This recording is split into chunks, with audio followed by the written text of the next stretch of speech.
السلام عليكم. السي وليد مبروك الله يعطيك الخير. سي ياسين الله يعطيك الصحة. السؤال ديالي ليك. Excusez-moi.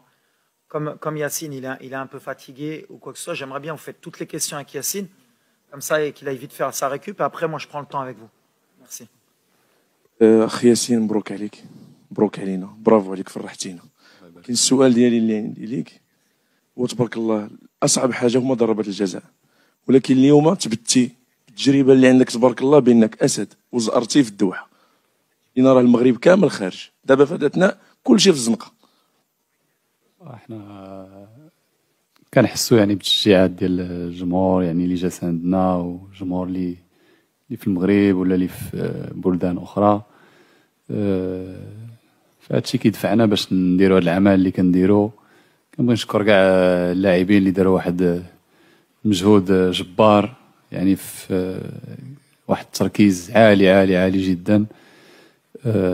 شابو للدراري والحمد لله كنهديو هاد الفرحه لكاع الناس ديالنا.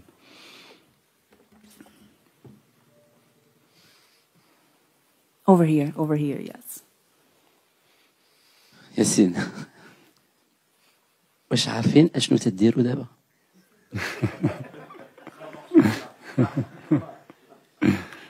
كما كتعرف ملي كتكون في حنايا ملي كتكون انتيريور ما تغاليز با مزيان داكشي ولكن مزيان. فاحنا خصنا نبقاو كونسونطري على خدمتنا وكاع لونتوراج. فحنا فرحانين بان يعني يكون كل شيء بحال هكا ولكن مع الوقت غادي اون رياليزي.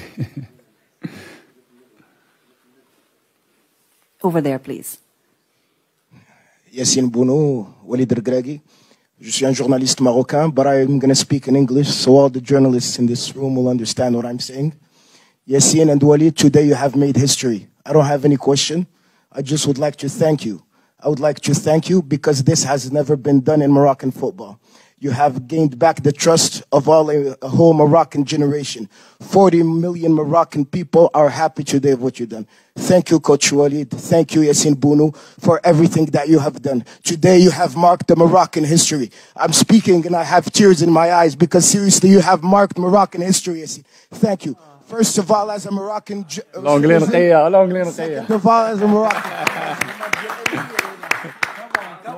الانجلي نقية. الله يشكرك. Okay, so as that was not a question, let's go over here with the final question for him. Yeah. Over here, please. Sim. Fernando Valeca de Barros, je suis freelance et je travaille pour le Stade de São Paulo du Brésil. Bon, d'abord, congratulations. Vous êtes un héros national et vous méritez d'être un héros national.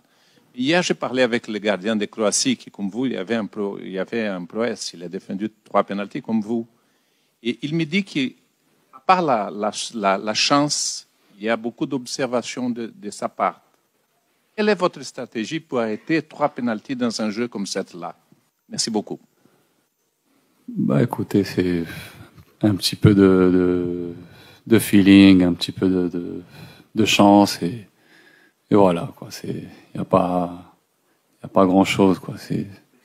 Tu connais les pénaltys, c'est comme ça.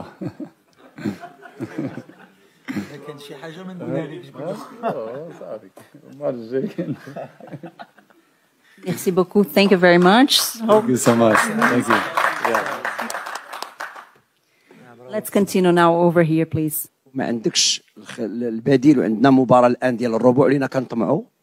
شنو الإحساس ديالك واللاعبين كتشوفهم كيتصابوا؟ Moi, premièrement, avant de répondre, je voudrais dire un grand bravo aux joueurs. Ce qu'ils ont fait aujourd'hui, c'est extraordinaire dans la débauche d'énergie, dans l'envie de ne pas vouloir perdre ce match, de s'accrocher parce qu'on est tombé sur une des meilleures équipes au monde, peut-être la meilleure de la compétition en termes de possession. Ils nous ont fait mal, ils nous ont fait courir. Mais on s'attendait à ce genre de match. Alors, Goulti, qu'on a joué un peu comme contre la Belgique, je pense qu'on a joué comme on joue d'habitude depuis très longtemps, sauf qu'on s'adapte aussi par rapport aux adversaires. On ne pouvait pas aller trop les chercher parce qu'on savait que c'est ce qu'ils attendaient.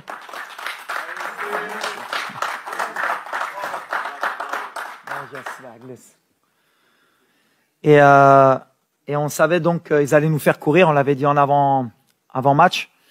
Mais on a été patient. On aurait voulu gagner le match sur le terrain, mais on savait que si on allait au pénalty, avec un des meilleurs gardiens du monde, on avait plus de chances de se qualifier. On a eu des opportunités.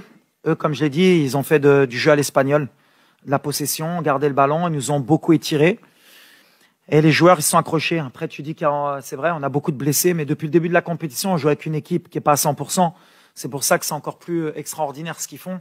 Tout le monde s'accroche, tout le monde joue avec des bandages, tout le monde élève son niveau de jeu. Et mentalement, on a réussi à créer un groupe, une famille, et on sent aussi qu'il y a un peuple derrière nous. Et quand vous faites tout ça, vous sentez cette énergie, eh ben ça aide pour faire une telle performance. Mais si vous m'aviez dit, début de compétition, qu'on aurait joué la Croatie, la Belgique, l'Espagne, et qu'on n'aurait pas perdu un match, qu'on n'aurait pas pris un but, c'est pas que j'aurais signé, j'aurais donné beaucoup.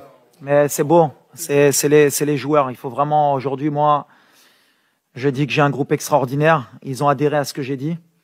Ils le font. Mais après, voilà. Où est-ce qu'on peut s'arrêter? Je sais pas. On va avoir du mal parce que ce genre de compétition, il faut de la fraîcheur.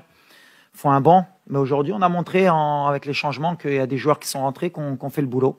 Et c'est comme ça qu'on pourra arriver plus haut. Walid avant mondial, c'est pas Walid après mondial. Moi, j'ai une question technique qui peut déranger un petit peu, mais j'aimerais bien la poser. À part contre la Belgique, à chaque fois que tu voulais tuer le match avec tes changements vicieux et des changements vraiment pointus, tu n'as pas été aidé par les joueurs qui sont rentrés. Et deux fois par le même joueur, je ne veux pas le citer, et même une fois aujourd'hui. C'est-à-dire à un moment où tu sens que le match peut basculer en ta faveur, tu fais rentrer tu fais des changements très pointus. Malheureusement, les joueurs, par manque d'expérience ou par manque de maturité ou par, ne t'aident pas. Tu n'as pas encore aidé, à part contre la Belgique, où les deux changements ont été fructueux. Ouais, mais je le vois pas comme ça, moi, Oussama. Je le vois plutôt que on a un plan de jeu, et dans mes causeries, c'est toujours la même chose. S'il y a un 11 de départ qui commence le travail et il y en a qui terminent. Aujourd'hui, on a fait des changements, même pas par choix. Mazraoui a demandé à sortir, Amellah, on a eu Naïf qui s'est blessé. Les mecs, on les tire au max. On est arrivé sur une compétition qu'on connaissait pas, qui te fait utiliser beaucoup d'énergie, pas seulement physique, mais mentale, et surtout pour un pays comme le nôtre. À chaque fois, l'adrénaline, la pression, parce qu'on sait qu'on a un peuple derrière nous et on a envie d'écrire l'histoire. Eh ben, ça nous pompe de l'énergie. Et les changements, on fait comme on peut, mais les 26, c'est moi qui les ai choisis. Et j'ai confiance en tous les joueurs. Aujourd'hui, c'est Abdé qui est rentré, la dernière fois à Bouklel. Benoun est rentré aujourd'hui, ça aurait pu être Dari. Yami qui rentre, il n'y a aucun souci. La dernière fois, c'était le gardien. Au contraire, je le vois différemment. Bien sûr qu'on aimerait qu'il fasse la différence, qu'il fasse un peu plus, mais attention, c'est la Coupe du Monde. On joue l'Espagne, on a joué la Belgique, on a joué la Croatie. Quand tu rentres au niveau de rythme qu'il y a, c'est pas évident. Donc moi, au contraire, je leur tire mon chapeau. Bien sûr qu'on attend toujours plus d'eux, ils le savent. Mais à l'arrivée, on a un groupe, on a une famille. On regarde pas ce qui s'est passé aujourd'hui. On va se concentrer vraiment sur le prochain match. On va voir contre qui on va jouer. Et ce groupe, comme je l'ai dit, j'ai pris des risques, j'ai fait des choix pour créer un groupe d'abord, avant de créer une bonne équipe sur le terrain. Et me le rendre sur le terrain, donc c'est ce qui m'importe. Après les remplaçants, c'est commencé, je l'ai dit la dernière fois, des fois tu fais rentrer, ça fonctionne, des fois ça fonctionne pas. Regarde, aujourd'hui, j'ai fait rentrer Benoun pour tirer le péno. Ah, il loupe. Bah, c'est le football, mais je lui en veux pas, parce que Benoun n'a jamais loupé un penalty. Donc à un moment donné, c'est le football. On essaye de faire les meilleurs choix possibles. Mais aujourd'hui, franchement, les gars, ils ont couru. On est tombé sur une belle équipe.